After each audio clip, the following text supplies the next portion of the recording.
Viens passer un week-end avec moi dans la peau d'une préparatrice mentale. Mon métier, c'est d'accompagner les sportifs à mieux gérer leurs émotions, à développer leur confiance et à performer avec plus de sérénité. Mais mon rôle ne s'arrête pas toujours en séance. Parfois les week-ends sont bien remplis, entre compétitions à observer et séances avec celles et ceux qui n'ont pas de dispo en semaine. Par exemple, ce week-end, j'ai enchaîné 3 rendez-vous le samedi. D'abord, un suivi avec un basketteur où on a pris le temps de faire le point sur sa saison, analyser les hauts et les bas, ajuster certains repères mentaux pour l'ensuite. L'idée, c'est qu'il reparte plus clair, plus aligné avec ses objectifs. Ensuite, une séance avec un judoka. Après sa dernière compétition, c'était le bon moment pour débriefer et travailler en profondeur sur la confiance, qui reste un pilier essentiel, surtout dans un sport de duel comme le judo. Enfin, une séance dans un tout autre contexte, une femme occupant un poste à haute responsabilité où on a travaillé sur la régulation du stress, la prise de recul et la capacité à créer des espaces de respiration dans un quotidien ultra exigeant.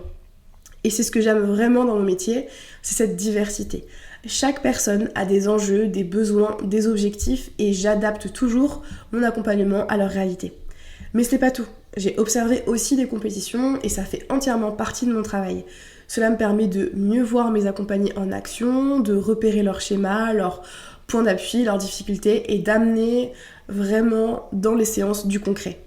Samedi après-midi, par exemple, je me suis rendue à une compétition de tennis de table. C'est un sport qui me surprendra toujours. Beaucoup de tension, une concentration extrême et une ambiance qui est vraiment très vivante. Super intéressant à observer mentalement, c'est riche en émotions. Le dimanche, pas trop de repos. L'après-midi, j'ai assisté à un match d'une jeune basketteuse que j'accompagne. Observer ses attitudes, sa communication, son comportement en situation me permet ensuite de cibler plus finement nos axes de travail en séance. Et enfin, pour finir ce week-end intense, j'ai pu regarder en direct un match de football féminin de Bundesliga. J'arriverai jamais à prononcer ce mot, mais en gros c'est de la ligue allemande. Une autre culture du sport, un autre niveau de jeu, mais surtout la même richesse mentale à analyser.